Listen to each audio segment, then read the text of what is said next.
नमस्कार, आप सभी का जीएस क्लासेस में स्वागत है। मैं हूं ऐश्वर्य।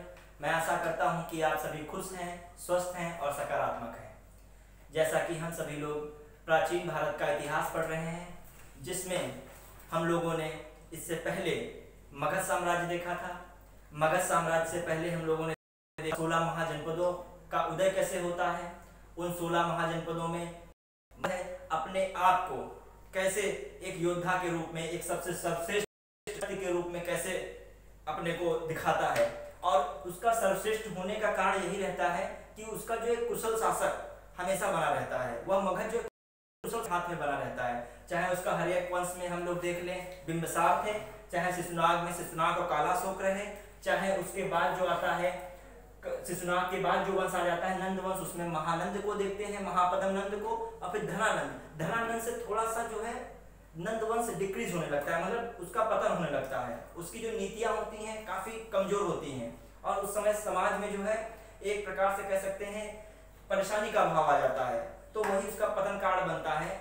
वो जो जनता की भावनाओं को नहीं समझ रहा होता है। वहीं दूसरी ओर कुछ कथाओं में, कुछ जो है बौद्ध धर्म, ब्राह्मण धर्म, कुछ में ये भी जिक्र कहीं ना कहीं किया गया है कि चाणक्य जो थे रुष्ट होते हैं। उनके रुष्ट होने के कारण ही इनके जो पतन का जो है एक आधारशिला रख दी जाती है। वह जो पतन का जो आधार बनता है वह चंद्रगुप्त मौर्य द्वारा मौर्य साम्राज्य की स्थापना करना होता है। मौर्य साम्राज्य की स्थापना करने में जो है चाणक्य का काफी योगदान रहता है। तो हम लोग जो अर्थशास्त्र है उसकी बातें जानेंगे, क्योंकि चाणक्य के अर्थशास्त्र से क्वेश्चन पूछे जाते हैं। फिर चंद्रगुप्त मौर्य जो है चाणक्य की सहायता से गद्दी पर बैठते हैं। फिर चंद्रगुप्त मौर्य काफी विजित करते हैं भारत को। एक साम्राज्यवादी देश कह सकते हैं भारत उन्हीं के सामने आता है। जो कह सकते हैं एक संपूर्ण भारत का विस्तार सर्वप्रथम कब हुआ, तो वह मौर्य वंश में हुआ। किसने किया? चंद्रगुप्त मौर्य ने किया। देखें जो इस प्रकार जो देखते हैं, इस प्रकार जो है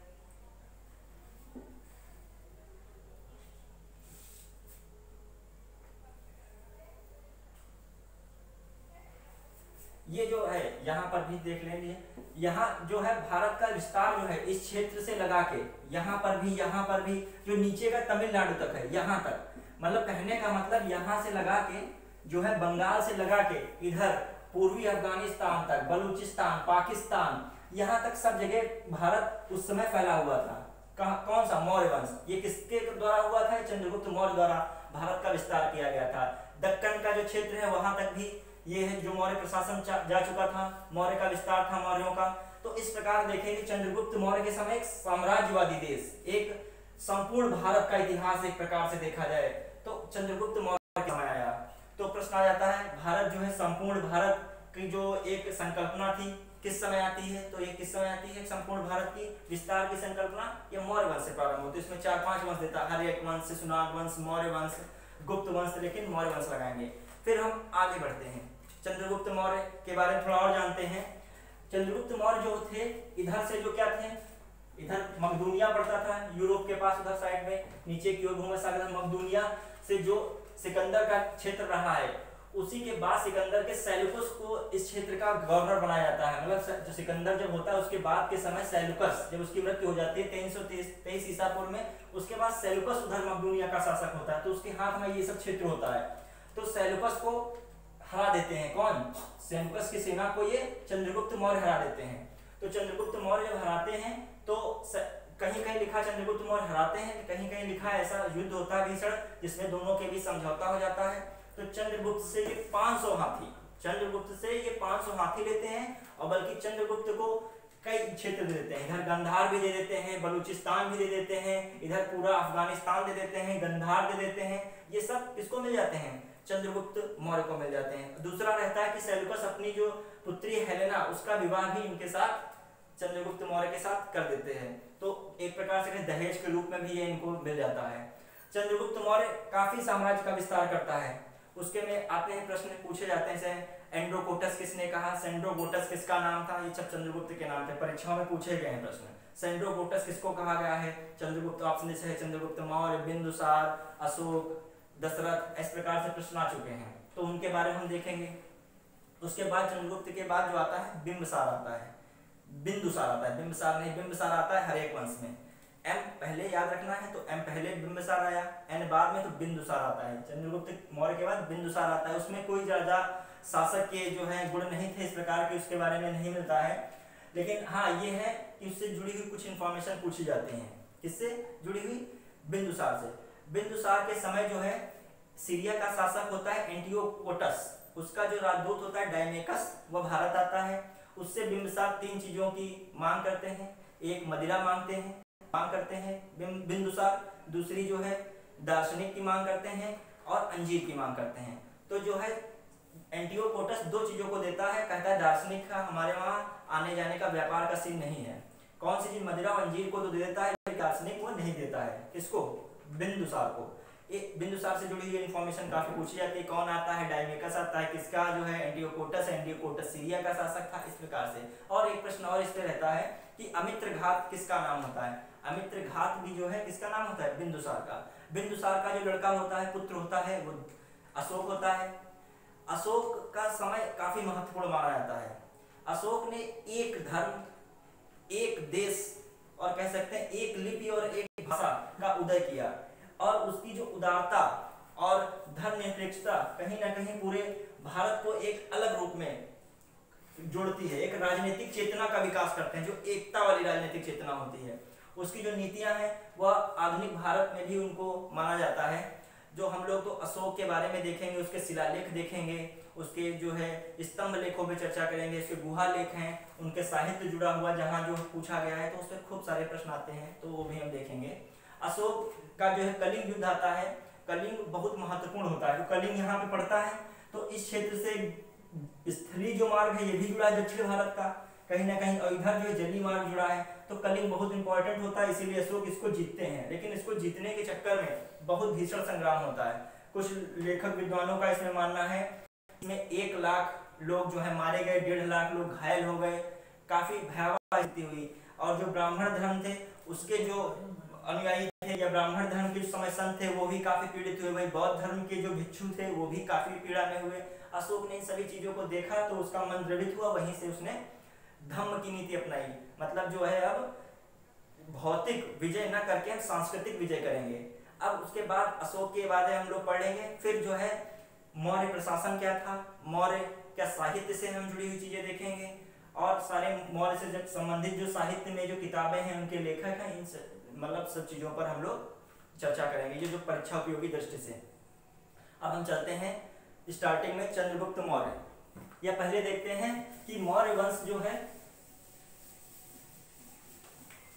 पहले राजनीतिक स्थिति पर प्रकाश डालते हैं। राजनीतिक स्थिति मौर्य वंश,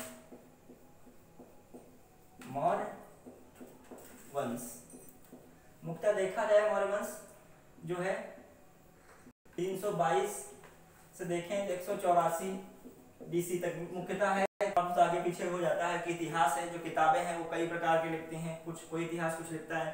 पहले जैसे शासक चंद्रगुप्त मौर्य हुए तो अंतिम शासक बृहदत्त हुए। उसके बाद जो है शुंग वंश आ जाता है, पुष्यभूति वंश जो है, पुष्यभूति वंश के बाद कण्व वंश आ जाता है, एक सीक्वेंस में पूछ लिया जाता है तो उस पर चर्चा होती है। पहले मौर्य वंश देखते हैं, इसकी हम राजनीतिक स्थिति देखेंगे। कौन सी स्थिति? राजनीतिक, राजनीतिक स्थिति मौर्य वंश के बारे में देखेंगे। इसकी स्थापना जो मौर्य वंश की कौन करते हैं? चंद्रगुप्त मौर्य। मौर्य ये क्या स्थापना मौर्य वंश की, मौर्य वंश की स्थापना चंद्रगुप्त मौर्य करते हैं। किसकी सहायता से? चाणक्य की। चाणक्य, इनको विष्णुगुप्त भी कहते हैं, कौटिल्य भी कहते हैं, भारत का मैकियावेली कहते हैं, क्योंकि इनकी जो अर्थशास्त्र पुस्तक है वह जो है मैकियावेली की प्रिंस से उसकी तुलना होती है, इसीलिए इनको भारत का मैकियावेली भी कहा जाता है। अभी उस पर चर्चा करेंगे जब इनके साहित्य पे आएंगे तब इनके बारे में। अब चंद्रगुप्त मौर्य में क्या रहता है, इनको जो है कुछ इनके नाम है। पहले तो इनके जो विजय इनका क्या होता है, इनका विजय अभियान, प्रसिद्ध विजय अभियान किससे रहता है? 305 BC में पूछा जाता है। 305 BC में सेल्यूकस से इनका होता है। सेल्यूकस ये मकदूनिया का शासक, मकदूनिया का शासक है। कहीं कहीं लिखा है ये गांधार और पूर्व अफगानिस्तान का एक गवर्नर होता है, उसके हाथ में होता है, इनसे इनका युद्ध होता है। ये डेट भी पूछी जा चुकी 305 BC में, ये सन पूछा गया है। किससे होता है? चंद्रगुप्त मौर्य से। चंद्रगुप्त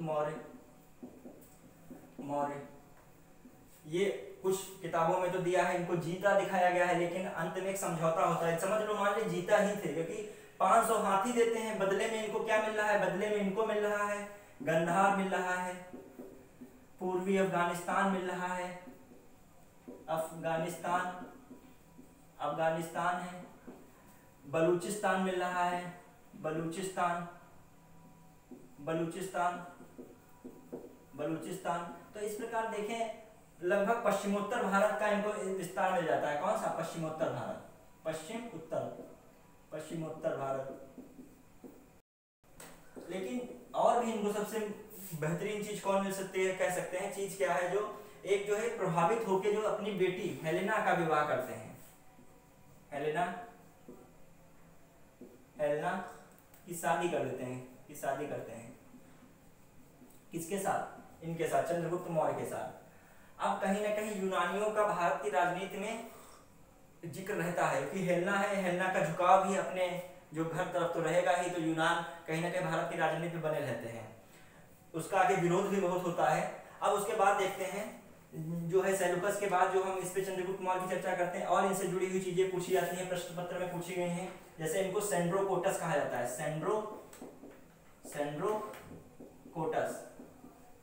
सेंड्रोकोटस। फिर दूसरा नाम एंड्रोकोटस भी कहीं कहीं कहा गया है, एंड्रोकोटस। ये किसने कहा है? सेंड्रोकोटस जस्टिन ने कहा है, जस्टिन ने इनको सेंड्रोकोटस कहा।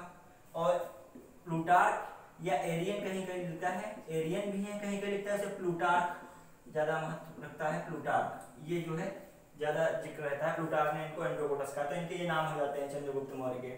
और इनकी जो बातें बताई गई हैं वह जो अर्थशास्त्र में बताई गई हैं, इनसे जुड़ी हुई बातें, वो हम साहित्य में चर्चा करेंगे तब आएगा। मुद्राक्षस में बातें इनकी बताई गई हैं। अब आते हैं तो इनका एक युद्ध रहता है 305 BC में सेल्यूकस के साथ, ये महत्व रखता है। तो राजनीतिक स्थिति ज्यादा परीक्षाओं में ज्यादा नहीं पूछी जाती है, ज्यादातर सामाजिक स्थिति, सांस्कृतिक स्थिति, आर्थिक स्थिति, इन चीजों ज्यादा होता है। और खासकर सांस्कृतिक स्थिति ज्यादा पूछा जाता है कि उसमें विकास देखने को ज्यादा मिलता है, कला का, स्थापत्य कला का। तो अब इसके बाद हम देखें, उसके बाद जो आते हैं इनके पुत्र जो होते हैं बिंदुसार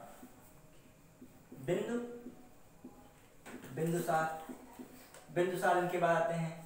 जो चंद्रगुप्त का समय होता है, चंद्रगुप्त मौर्य का जो समय होता है ये होता है 322-23 में दिख जाता है 298 BC तक। ये आप इतने याद नहीं रखना है, मतलब कह सकते हैं जो चौथी शताब्दी ईसा पूर्व का जो है अंत तक इधर साइड में बढ़ेंगे, तीसरी शताब्दी ईसा पूर्व तक इनका लगभग समय रहता है। फिर तीसरी जो शताब्दी ईसा पूर्व में इनका आ जाता है समय मुख्यतः 298 BC से 273 BC। बिंदुसार, इसमें हमें ज्यादा नहीं देना है। इनका जो कुछ चीजें हैं इनकी, जैसे इनका जो उपनाम है अमित्र घात या अमित्र, कहीं कहीं लिख जाता है तो अमित्र घात पूछा जाता है। अमित्र घात किसका नाम था? अमित्र घात इन्हीं का नाम था। और बिंदुसार में बस एक ये घटना ज्यादा पूछी जाती है, एंटियोकोटस।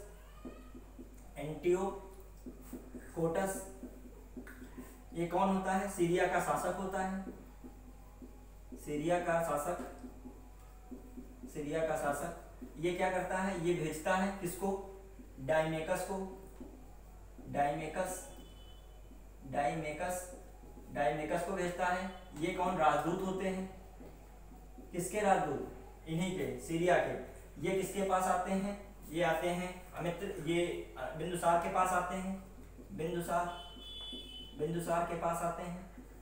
और बिंदुसार से जब आ जाते हैं तो बिंदुसार से 3 चीजों की मांग करते हैं। बिंदुसार इनसे क्या करता है? डायमेकस से मांग करता है,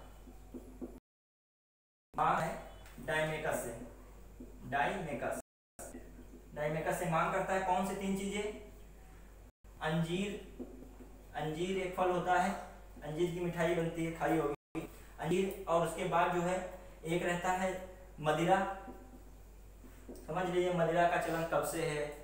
मदिरा जो है ऋग्वेद में भी मदिरा का उल्लेख हुआ है, तो सोचिए मदिरा का महत्व कितना है। लॉकडाउन भी चला तो मदिरा नहीं बंद हुई, समझ लीजिए अकाल भी पड़ेगा, रोटी बंद हो सकती है, लेकिन मदिरा नहीं बंद होगी। अब इसके बाद मदिरा का अब जो है अंजीर मदिरा हो गया, और दार्शनिक 3 मांग करता है। दार्शनिक लिखा है। बिंदुसार इनसे 3 मांग करता है डायमेकस से। डायमेकस कहते हैं ये, आप राजा इसको बताते हैं एंटियोकोटस से, तो एंटियोकोटस क्या करता है, ये 2 चीजें तो दे देता है, 2 चीजें भिजवाता है, भेजता है, लेकिन इसको कहते हैं हमारे यहाँ दार्शनिक नहीं भेज जाते हैं, योग्य लोगों का व्यापार वगैरह नहीं होता है। अब उसके बाद जो देखते हैं राजनीतिक स्थिति के बाद जो है, राजनीतिक स्थिति के बाद बिंदुसार का इतना ही महत्व रहता है, इसी से क्वेश्चन पुट किए जाते हैं यहाँ तक। अब जो है राजनीतिक स्थिति में तीसरे जो रहते हैं अशोक। अशोक का जो देखा जाए मेन एक ही युद्ध रहता है, इनके जो इतिहास में इनका देखा है मेन एक ही युद्ध इनका दिखाया था, कलिंग का युद्ध, विशेष उसी पे चर्चा रहती है। तो अशोक जो है इनका जो पढ़ेंगे हम 273 बीसी से 232 बीसी तक रहता है इनका समय। अब अशोक के बारे में ये कहा जाता है कि ये 99 भाइयों को मारकर गद्दी पर बैठे थे। ये गद्दी पर जब बैठे तो 273 बीसी में गद्दी पर बैठे, गद्दी संभाली, लेकिन जो होता है क्या कह सकते हो, राज्याभिषेक जो इनका होता है, राज्याभिषेक जो होता है इनका 269 बीसी में होता है राज्याभिषेक। अब प्रश्न आता है कि राज्याभिषेक इनका 269 बीसी में।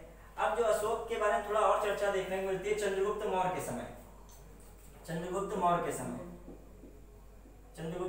समय जब तक्षशिला में विद्रोह चल रहा होता है, चंद्रगुप्त मौर्य क्या कहता है, इनको वहां विद्रोह में संभालने को भेजता है। कहाँ भेजता है इनको, तक्षशिला में भेजता है।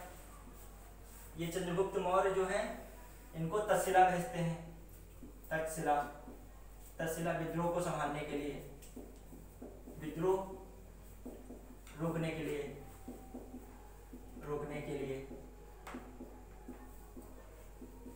ये जो है जाते हैं, यहाँ पर संभालते जाके हैं। उस समय ये क्या होते हैं, उस समय ये उज्जैन के गवर्नर होते हैं, उज्जैन के संभाल रहे होते हैं, उज्जैनी देख रहे होते हैं, उज्जैन को संभाल रहे होते हैं, उज्जैन के शासक होते हैं, गवर्नर कह सकते हो, प्रांतपति कह सकते हो, उज्जैन के शासक होते हैं राजकुमार के रूप में। तो कहने का मतलब इनका उल्लेख यहाँ पर मिल जाता है।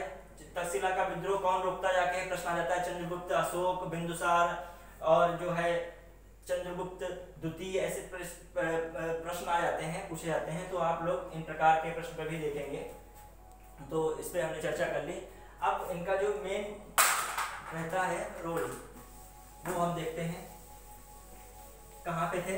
राज्याभिषेक होता है, राज्याभिषेक के जो है 8 वर्ष बाद, राज्याभिषेक के प्रश्न 8 वर्ष बाद भी पूछा गया है। सोचिए पूछने वाले हिस्ट्री में कुछ भी पूछते हैं, 8 वर्ष बाद प्रश्न पूछा गया है। तो 8 वर्ष बाद क्या होता है, ये 261 में कलिंग युद्ध होता है, 261 में कलिंग युद्ध हुआ। कलिंग युद्ध में जो है कौन जीतता है, कलिंग युद्ध में तो अशोक जीत जाते हैं, लेकिन कलिंग युद्ध के बाद जो है ये क्या करते हैं, धम्म की नीति अपना लेते हैं। इसके बाद क्या कहते हैं, धम्म मतलब अहिंसा की नीति अपनाते हैं अशोक कलिंग पर विजय कर लेते हैं, इस पे विजय होती है, विजय इस पे प्राप्त करते हैं।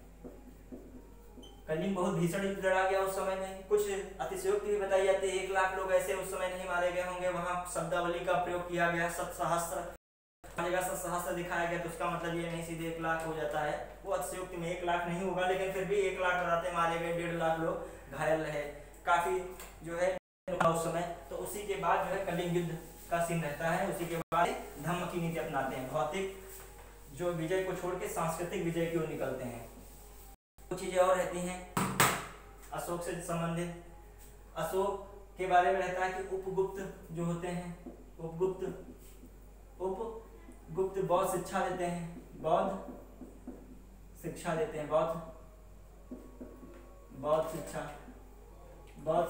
हैं उपगुप्त इनको। और दूसरी बात देखते हैं अशोक में सबसे महत्वपूर्ण बात है अशोक की, तो हम अशोक में देखेंगे कि शुरू में तो ये ब्राह्मण धर्म जो होते हैं ये उसके अनुयायी होते हैं, ब्राह्मण धर्म के कह सकते हो शैव अनुपासक, शैव अनुयायी होते हैं।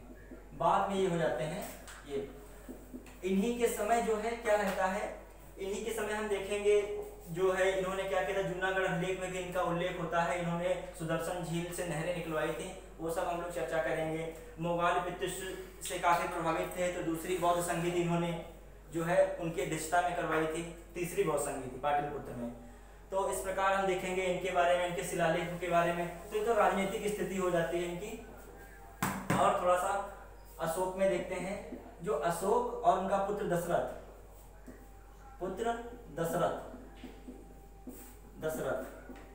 इस पर क्या रहता है, अशोक और उनका पुत्र दशरथ ये जो है क्या करते हैं, ये बराबर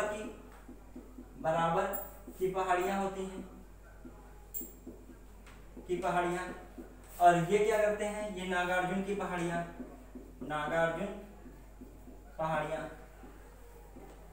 दक्षिण भारत में पड़ती है नागार्जुन पहाड़ियां।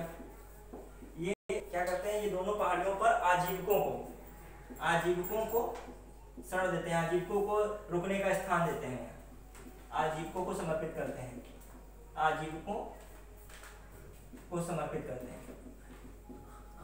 ये इसमें से कर्ण चौपाल है, सुदामा गुफा है, ये सब नाम होते हैं इस तरीके के नाम। तो इस पे चर्चा होती है। अब देखते हैं अब क्या रहता है, अब देखते हैं आजीवक, कभी कभी प्रश्न आ जाता है आजीवकों संबंधित। तो आजीवक में एक संप्रदाय होता है, इसके जो संस्थापक होते हैं मक्खल गोसाल होते हैं, मक्खल गोसाल संस्थापक। ये क्या कहता है नियतवाद का सिद्धांत देता है, मतलब ये कहता है जो कुछ संसार में होता है भाग्य के अनुरूप होता है, कुछ इंसान नहीं कर सकता, जो भाग्य में लिखा है वही होगा। अब आगे बढ़ते हैं, उसके बाद जो हम लोगों ने राजनीतिक स्थितियां देख ली। अब जो मेन आता है बौद्ध धर्म से जो मौर्य वंश से संबंधित, इसके बारे में जानकारी कहाँ से मिलती है। तो मौर्य वंश की जानकारी देखते हैं, उसी से हम आगे बढ़ते हैं। मौर्य वंश की जानकारी में तो इसकी जानकारी के लिए देखें साहित्य है, साहित्य किस प्रकार का, गैर धार्मिक है, धार्मिक साहित्य है, विदेशी साहित्य है। फिर शिलालेख का बहुत जिक्र रहता है। तो दो सोर्स बहुत इंपॉर्टेंट रखते हैं, तो साहित्य हो जाता है इसके जानने के लिए, और दूसरा जो है शिलालेख मौर्य वंश को जानने के लिए। साहित्य में हम क्या देखेंगे, गैर धार्मिक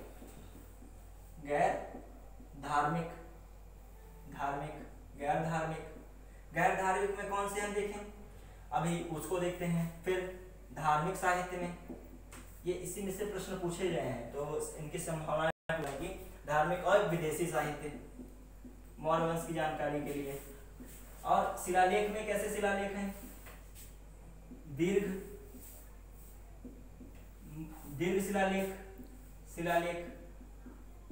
शिलालेख,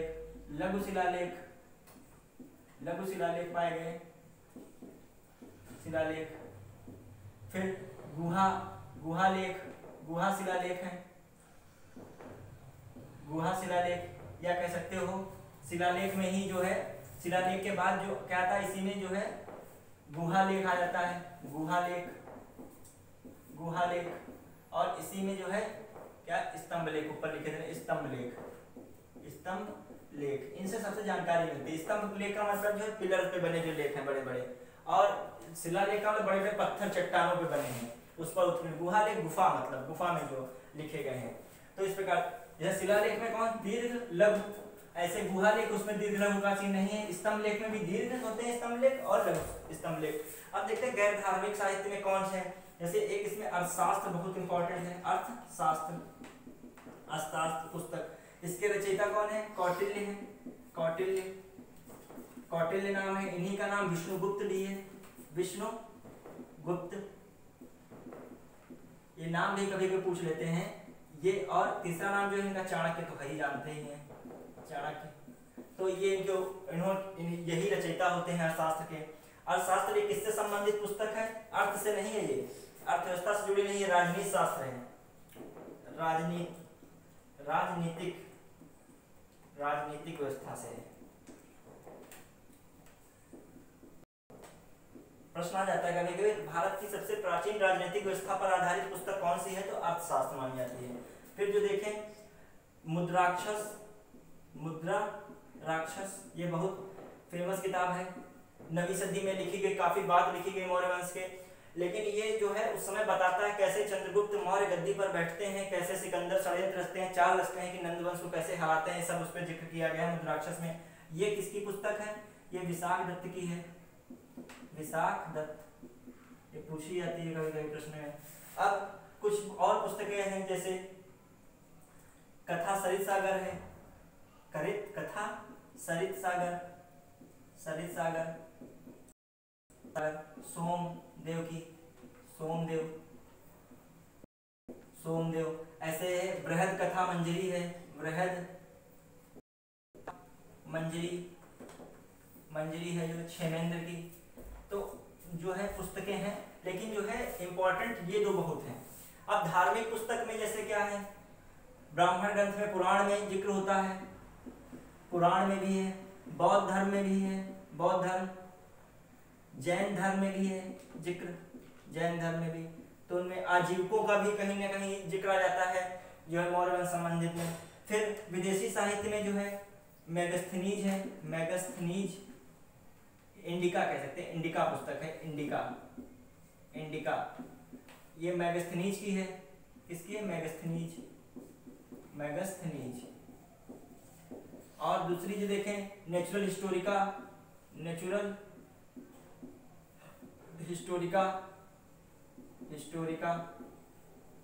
प्लिनी। तो इस प्रकार जो है स्ट्रैबो ने भी कहा, जस्टिन ने भी कहा, तो सबने थोड़ा थोड़ा बताया। तो विदेशी साहित्य में मेन जो है इंडिका है। ये कौन थे? ये राजदूत थे मैगस्थनीज, ये राजदूत बन के आते हैं भारत में मकदूनिया से, और भारत में इंडिका लिखते हैं पाटलिपुत्र में रुक के। अब देखते हैं इसके बाद शिलालेख में आगे चर्चा होती है।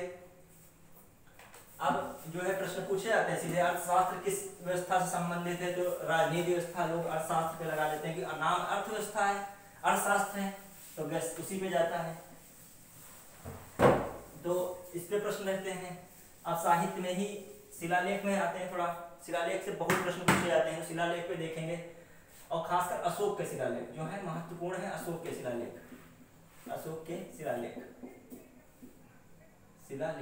इस पे प्रश्न बहुत पूछे गए हैं। शिलालेख, अशोक के शिलालेख, या अशोक के शिलालेख भी हैं, और क्या है? गुहालेख है, इन पे सब पे देखेंगे, गुहालेख और स्तंभ लेख,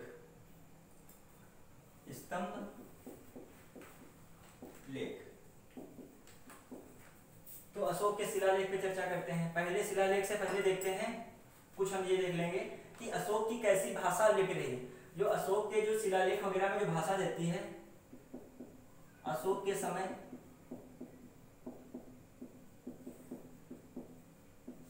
जो है भाषा और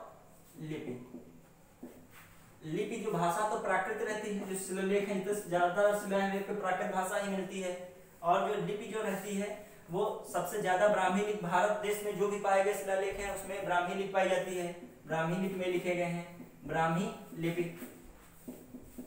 लेकिन उसके साथ ही जो पश्चिमोत्तर में है वहां खरोष्ठी मिलती है, खरोष्ठी लिपि। अरमाइक लिपि भी इस्तेमाल की गई है, अरमाइक लिपि और यूनानी लिपि भी, भारत में जो है यही रहता है। पाकिस्तान में जो है ये है खरोष्ठी लिपि में पाया। खरोष्ठी लिपि की व्यवस्था क्या है? दाएं से बाएं, मतलब इधर से इधर चलती है, दाएं से बाएं, खरोष्ठी लिपि की व्यवस्था, ये खासियत है। तो लिपि में इस प्रकार के जो शिलालेख मिले हैं, जो भारत में शिलालेख स्तंभ लेख कह सकते हैं, उसमें प्राकृत भाषा में लिखे गए हैं जो शिलालेख, खासकर शिलालेख, और जो लिपियां उनपे मिली हैं शिलालेख पे वो ब्राह्मी लिपि मिली है भारत में ज्यादातर, और खरोष्ठी लिपि पाकिस्तान में, जो अब कहाँ से है क्या है वो बताएंगे आगे। तो देखते हैं कौन से शिलालेख महत्वपूर्ण है, पूछे जाते हैं प्रश्न में। अशोक का विशेष पूछा जाता है। मौर्य वंश में ज्यादा प्रश्न जो आते हैं कभी तो अशोक से ही आते हैं। तो अशोक के शिलालेख में देखते हैं, शिलालेख ये कितने प्रकार, दीर्घ शिलालेख, दीर्घ शिलालेख है, दीर्घ शिलालेख। ये देखें जो लघु शिलालेख, लघु शिलालेख, शिलालेख, लघु शिलालेख। अब दीर्घ शिलालेख में देखेंगे कौन से हैं।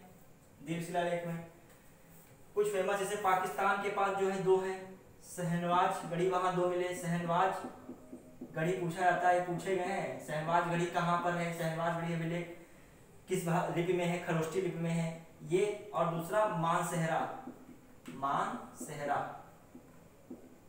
मानसेहरा, ये दोनों कहाँ है, पाकिस्तान में है, पाकिस्तान।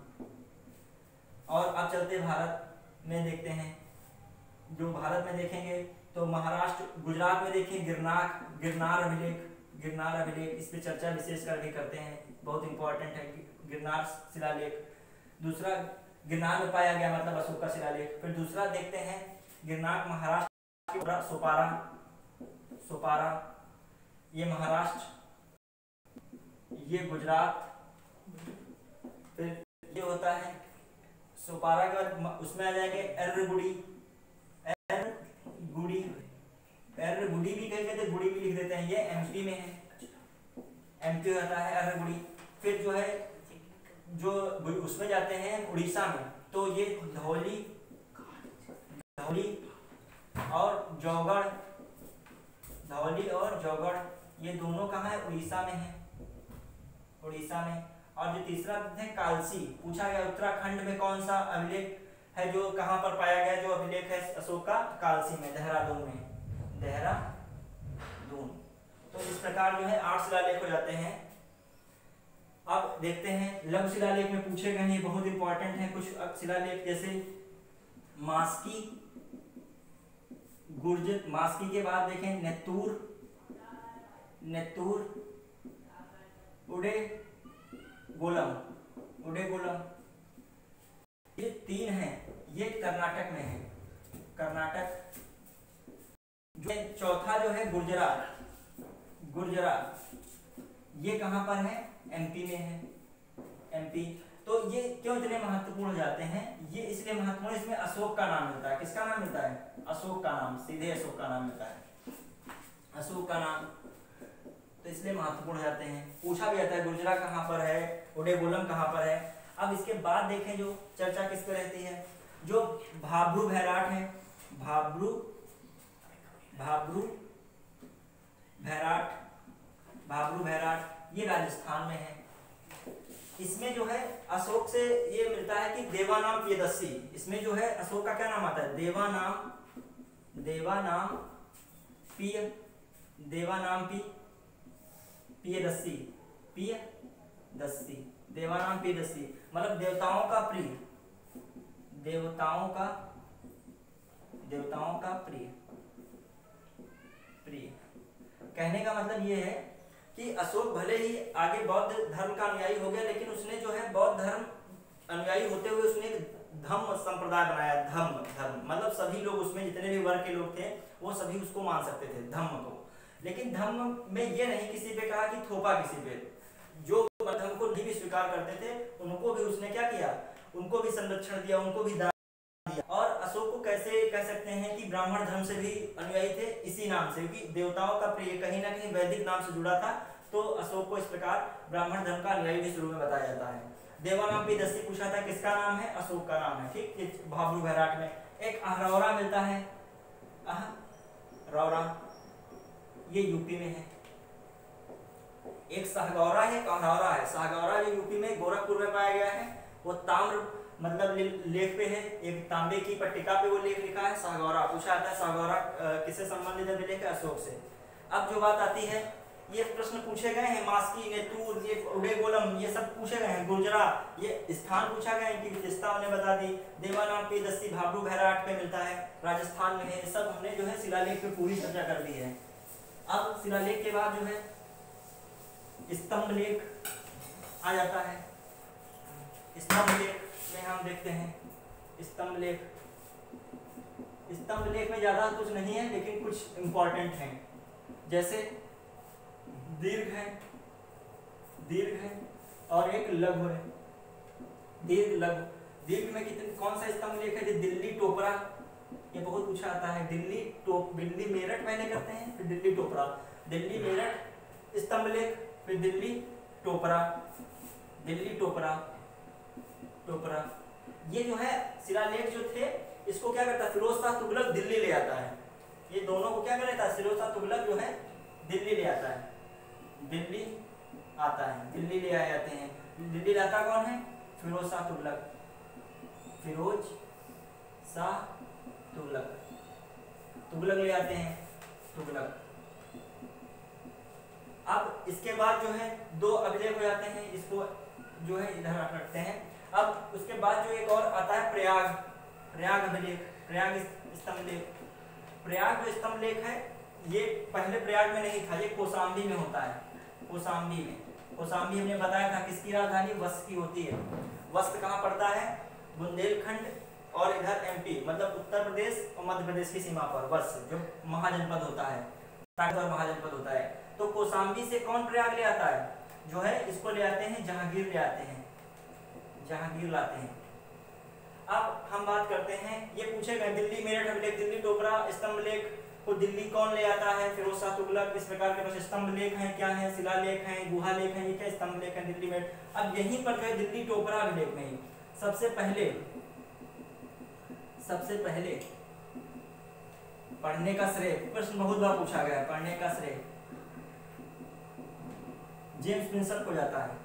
James Prinsep. अब क्वेश्चन क्या आता है? सबसे पहले अशोक के अभिलेख को किसने पढ़ा?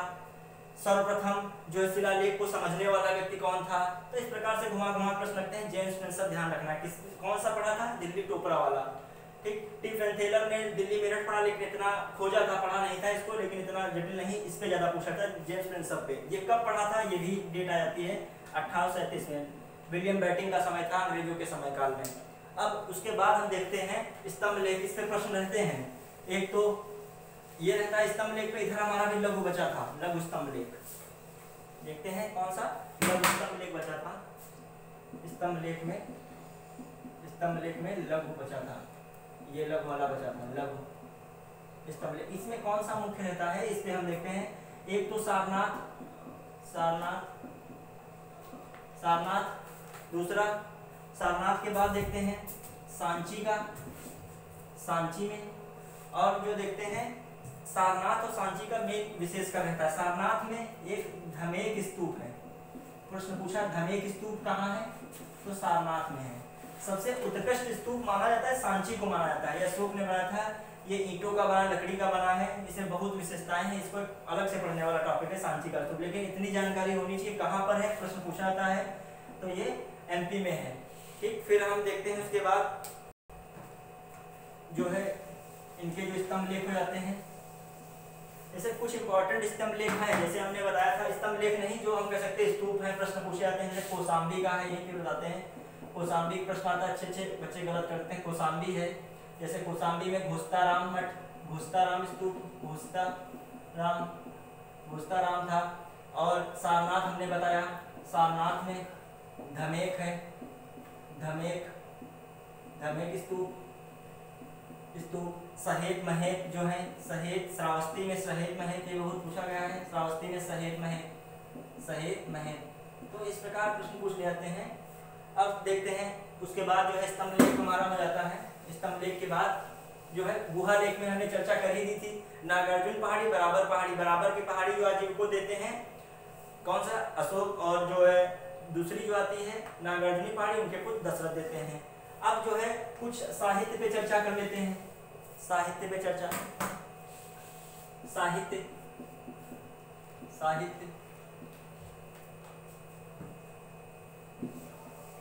साहित्य में देखते हैं।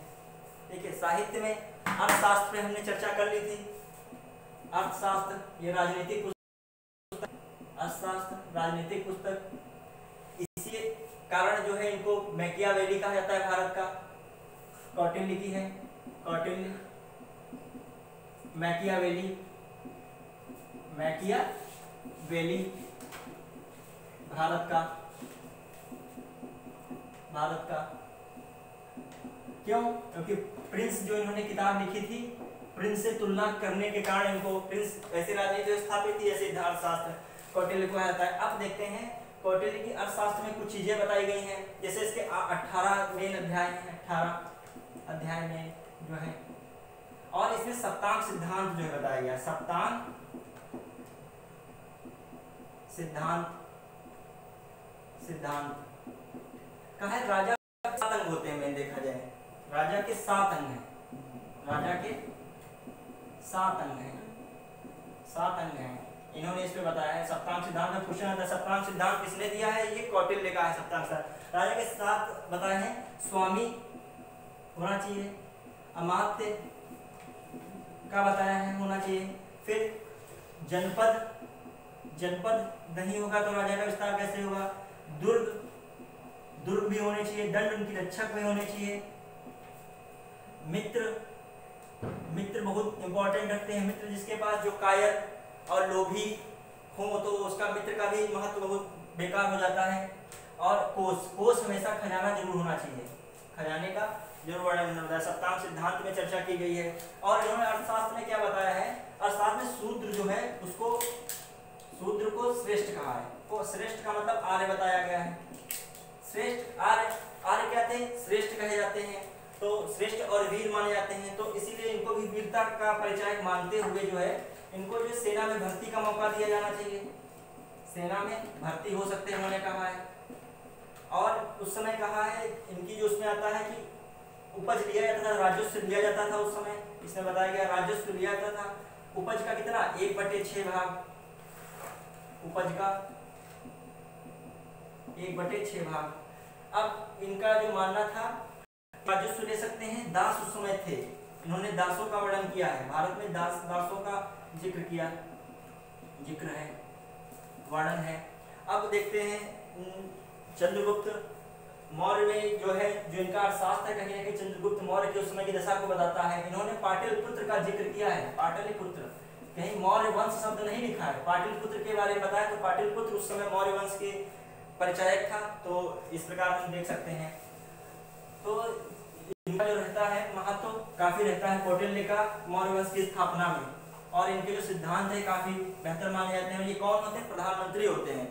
उस समय जब हम शासन पढ़ाएंगे तो प्रधानमंत्री आएगा शब्द। अब इसके बाद मेगास्थनीज की इंडिका देखते हैं।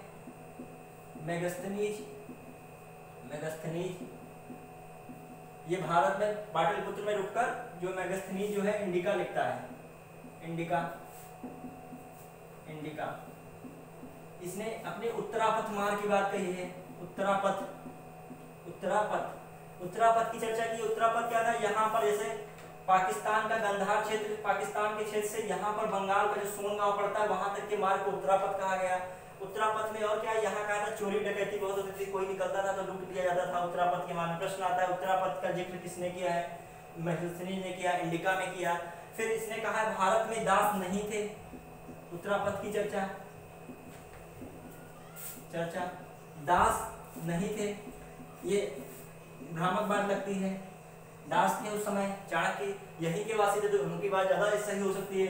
और इन्हों का प्राकृतिक आपदा नहीं आती है। भारत में आज भी प्राकृतिक आपदा बहुत जोखिम वाले देशों में भारत रखा जाता है। प्राकृतिक आपदा, आपदा नहीं होती है। लेखन का ज्ञान नहीं था, लेखन का खूब ज्ञान था भारत में। ये क्या बताएंगे? इससे पहले से लेखन के लिए फेमस था भारत का इतिहास। लेखन कला का विकास नहीं था, नहीं था। इस प्रकार इन्होंने बातें बताई। ये तीनों बातें भ्रामक महसूस होती हैं, भ्रामक है। देखिए इनका जिक्र है कभी कभी बताया। इन्होंने एक और चीज दी है, समाज 7 भागों में विभक्त था। समाज 7 भागों में, 7 भागों में। जैसे इन्होंने बताया कृषि है, पशुपालक है, व्यापारी है, योद्धा है, निरीक्षक है। तो इस प्रकार उन्होंने समाज को 7 में बताया। उतना समाज का 7 नहीं भाग पूछा है, 7 भागों में बताया, इसका जिक्र कर दिया। ये मेगास्थनीज की इंडिका के बातें हैं प्रमुख, ये प्रश्न पूछे जाते हैं। अब उत्तरापथ में थोड़ा सा देखते हैं। उत्तरापथ के बाद जो है इसी में शेरशाह सूरी आते हैं, इसी मार्ग को थोड़ा मेंटेन करते हैं। और जो अच्छा मार्ग जो है इसको अंग्रेजों के समय बनता है, जिसे जीटी रोड कहते हैं, उसका विकास ऑकलैंड करते आते हैं। तो इससे संबंधित बात हो जाती है। अब साहित्य पे चर्चा हो जाने के बाद एक जो इम्पोर्टेंट बनता है जूनागढ़ अभिलेख। जूनागढ़ अभिलेख, ये जो है इस पे चर्चा गिरनार में होता है। गिरनार ये गुजरात में है। इससे प्रश्न बहुत पूछे जाते हैं गिरनार से। जूनागढ़ अभिलेख का महत्व इसलिए बना, जो है रुद्रदामन ने इस अभिलेख का निर्माण कराया था 150 ईस्वी में। ईस्वी में, बीसी नहीं है, ईस्वी है, एडी है, 150 एडी। काफी समय बाद देख लीजिए, मौर्य के काफी समय बाद इसको रुद्रदामन ने कराया था। क्षत्रप शासक था रुद्रदामन, ये शक शासक था। क्षत्रप शक शासक था। इसने बताया, इसमें इतने लोगों का उल्लेख मिलता है। इसमें जो है सुदर्शन झील से संबंधित बातें बताई गई हैं। तो एक जो है सुदर्शन झील का जो पहले आते हैं चंद्रगुप्त मौर्य, इसमें बताया गया चंद्रगुप्त मौर्य के समय यहाँ का प्रांतपति जो क्या था, पुष्यगुप्त था। प्रांतपति कह सकते हैं, पुष्यगुप्त था। तो जो है जो पुष्यगुप्त ने क्या किया था, सुदर्शन झील बनवाई थी। सुदर्शन झील निर्माण कराया, मतलब खुदवाई उसने कराया। अब जो आता है उसके बाद इसमें उल्लेख मिलता है चंद्रगुप्त मौर्य पर अशोक आते हैं। अशोक ये क्या करते हैं, इनका जो प्रांतपति होता है तुषाप पे ये क्या करता है, ये नहरें निकालता है सुदर्शन झील से नहरों का निर्माण, नहरें निकालता सिंचाई के लिए।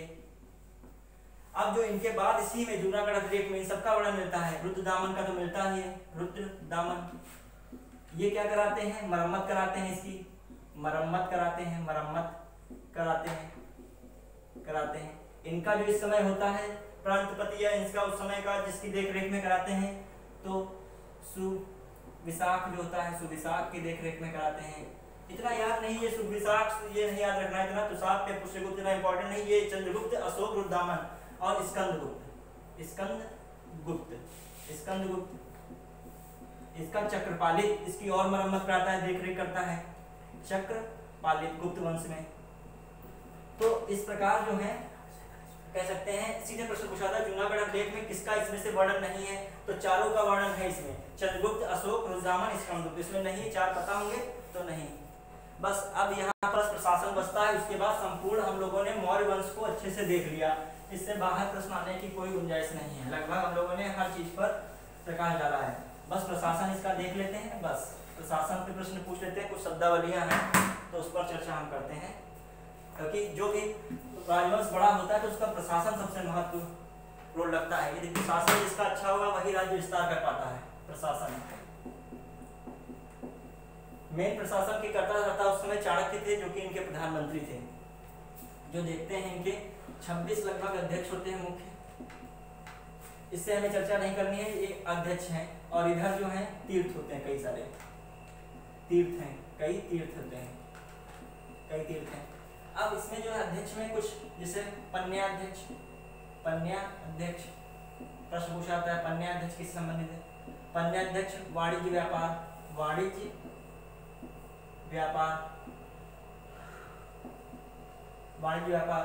पन्याध्यक्ष को वाणिज्य व्यापार में कैसे, सेना से संबंधित कह सकते हैं, नौसेना से संबंधित। अब देखते हैं जो है पौताध्यक्ष ये जो है माप तौल उस समय भी होती थी। उस समय जन्म और मृत्यु का पंजीकरण भी होता था, जो वर्तमान में नगर पालिका उसी से जो लिया गया प्रश्न पूछ लिया था, मौर्य वंश में था वो। फिर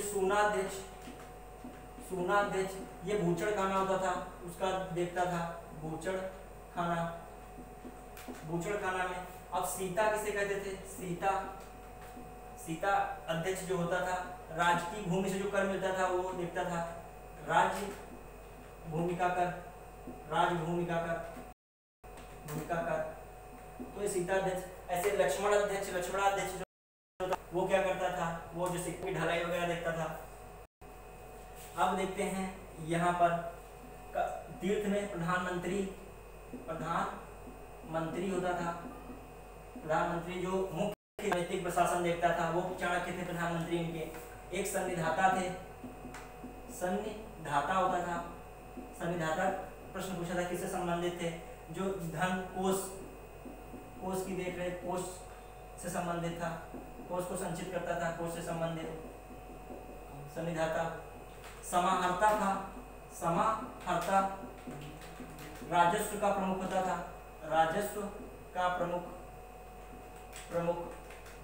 एक जो होता था प्रदेष्टा होता था, व्यवहारिक और प्रदेष्टा, व्यवहारिक और प्रदेष्टा ये होते थे। जो व्यवहारिक होता था वो फौजदारी देखता था, दीवानी देखता था।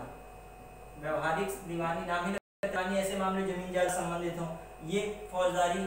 उस समय फौजदारी में बड़े कड़े फैसले लिए जाते थे, जबान कटवा दी जाएगी, सिर कलम हो जाएगा, हाथ कटवा दिया जाएगा, इस प्रकार से त्वरित डिसीजन ले लिए जाते थे। और अंतपाल होते थे जो बाहरी दुर्ग की रक्षा करते थे, बाहरी दुर्ग से, और दुर्गपाल तो होते थे। तो इस प्रकार के रज्जु मिलता है, रज्जु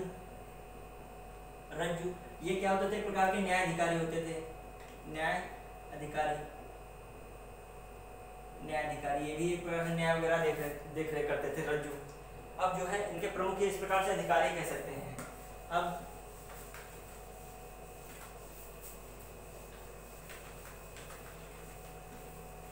पन्याध्यक्ष में जो है उसको कर लीजिए, वाणिज्य व्यापार था। पन्याध्यक्ष वाणिज्य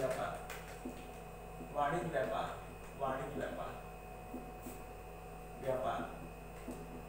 अब हम देखें इसकी जो चर्चा तो हो ही गई है, इसके जो मेन थे हमने बता दिए। उसमें प्रशासन कैसे था थोड़ा सा देखते हैं। हमने ये जो देखा प्रशासन वो केंद्रीय प्रशासन था, हमने जो पढ़ा ये वाला जो अध्यक्ष वो केंद्रीय था। लेकिन जो इसके बाद जो आता है प्रांतीय प्रशासन, प्रांतीय प्रशासन कैसा होता है? ये दक्षिणापथ होता है, दक्षिणापथ। इसके पहले हम उत्तरापथ देख लें, उत्तरापथ प्राची, पूर्व प्रदेश, प्राची बस लगभग एक समाप्त मौर्य वंश है। अब प्राची के बाद अवंती और ये है कलिंग। इस प्रकार प्रांत प्रमुख कितने थे इनके? प्रमुख प्रांत। इनकी राजधानी कभी कोई प्रश्न पूछता है तो उत्तरापथ की राजधानी तक्षशिला थी, और जो इनका दक्षिणापथ था इसकी राजधानी कोई पूछता है सुवर्णगिरी थी, सुवर्णगिरी।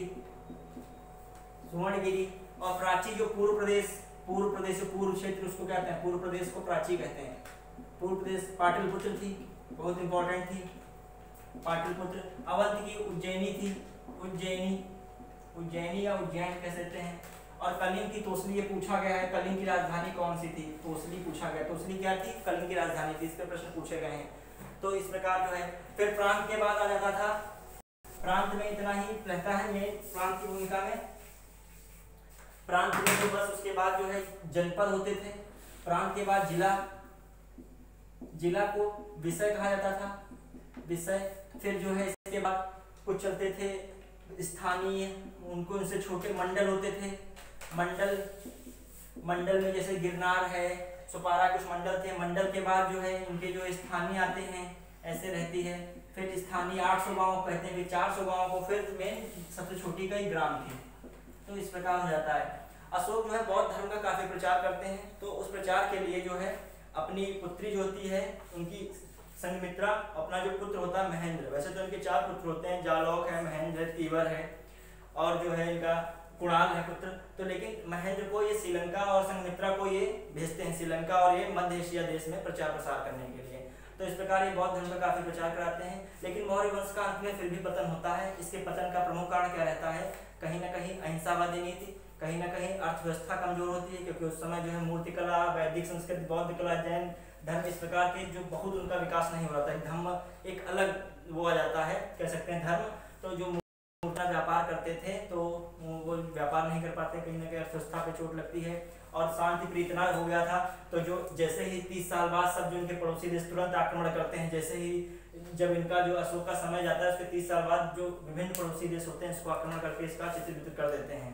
और जो इसके अंतिम शासक होते हैं बृहद्रथ, उनकी हत्या जो है पुष्यमित्र करता है और पुष्यमित्र जो है अगला वंश शुंग वंश की स्थापना करता है। उसके बाद हम लोग छोटे छोटे वंश है 2-3 उनको पढ़ने के बाद मौर्य वंश, फिर मौर्योत्तर, जो छोटे छोटे वंश आ जाएंगे उसका कहेंगे मौर्योत्तर वंश कहेंगे, लेटर मौर्यास जो हैं। फिर उसके बाद फिर भारत एक हो जाएगा, फिर गुप्त साम्राज्य आएगा, वो फिर विस्तार भारत का बहुत सारा करेंगे, फिर जो है गुप्तोत्तर हो जाएगा। लगभग इसी प्रकार प्राचीन भारत समाप्त हो जाता है। फिर मध्यकालीन भारत कहीं ना कहीं पड़ती है, हाँ उससे थोड़ा सा पहले राजपूत युग आता है, जो फिर उसके बाद ही जो है मध्यकाल आता है। तो इस प्रकार हम लोग इतिहास को पढ़ेंगे। यदि वीडियो समझ में आता है तो लाइक करें, सब्सक्राइब करें और ज़्यादा से ज़्यादा शेयर करें। आपको और कोई भी पुस्तक पढ़ने की जरूरत नहीं पड़ेगी यदि आप शुरू से आखिर तक इस वीडियो को देखेंगे। एक एक प्रश्न आपको परीक्षा में मिल जाएगा जो इस चैप्टर से पूछा जाएगा जो भी। तो इसलिए आप सभी से गुजारिश है वीडियो को शुरू से अंत तक देखें और वीडियो को सब्सक्राइब भी करें। धन्यवाद, जय हिंद।